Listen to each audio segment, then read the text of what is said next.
ಹುಷಾರು ಮಣಿ, ದಾರಿ ತಪ್ಪಿಸ್ಕೋಬೇಡ. ಆಯ್ತಾಯ್ತು.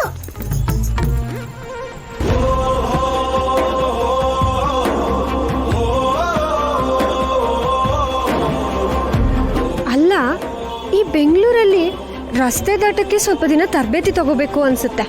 ಒಳ್ಳೆ ಸಮುದ್ರ ತರ ಇದೆ. ಸಮುದ್ರನೇ. ಲಕ್ಷಾಂತರ ಜನ ಇಲ್ಲೇ ಬಂದು ಬದುಕು ಕಟ್ಕೊಂಡು ಇಲ್ಲಿಂದ ದಡ ಸೇರ್ಕೋತಾರೆ. ಇನ್ ಕೆಲವರು ಮಧ್ಯದಲ್ಲೇ ಮುಳುಗೋಗ್ತಾರೆ. ಅಯ್ಯೋ, ಮತ್ತೆ ನನ್ನ ಕತೆ ಏನು?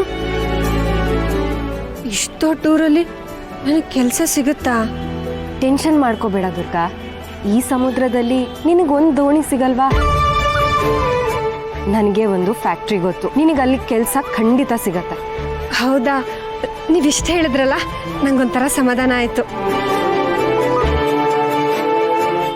ಒಂದು ನಿಮಿಷ.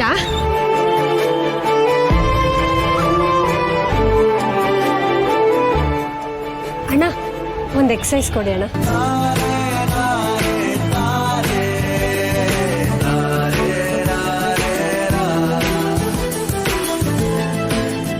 ಇದು ಇನ್ಮೇಲೆ ನನ್ನ ಲೆಕ್ಕದ ಪುಸ್ತಕ.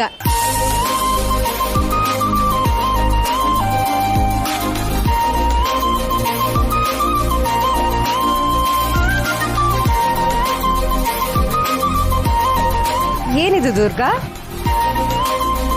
ಈ 4 ಲಕ್ಷ ದುಡಿಯೋಕ್ಕೋಸ್ಕರನೇ ನಾನು ಇಲ್ಲಿಗೆ ಬಂದಿರೋದು. ನನಗೆ 1 ರೂಪಾಯಿ ಸಿಕ್ಕಿದ್ರು ಅದನ್ನ ಇಲ್ಲಿ ಬರೆದು ಈ 4 ಲಕ್ಷದಲ್ಲಿ ಕಳಿತೀನಿ. ಲೆಕ್ಕದಲ್ಲಿ ಪಕ್ಕ ಅನ್ನು. ಹ್ಞೂ, ಮತ್ತೆ ಸರಿ, ಬೇಗ ಬಾ, ಫ್ಯಾಕ್ಟ್ರಿಗೆ ಹೋಗೋಣ. ಸರಿ.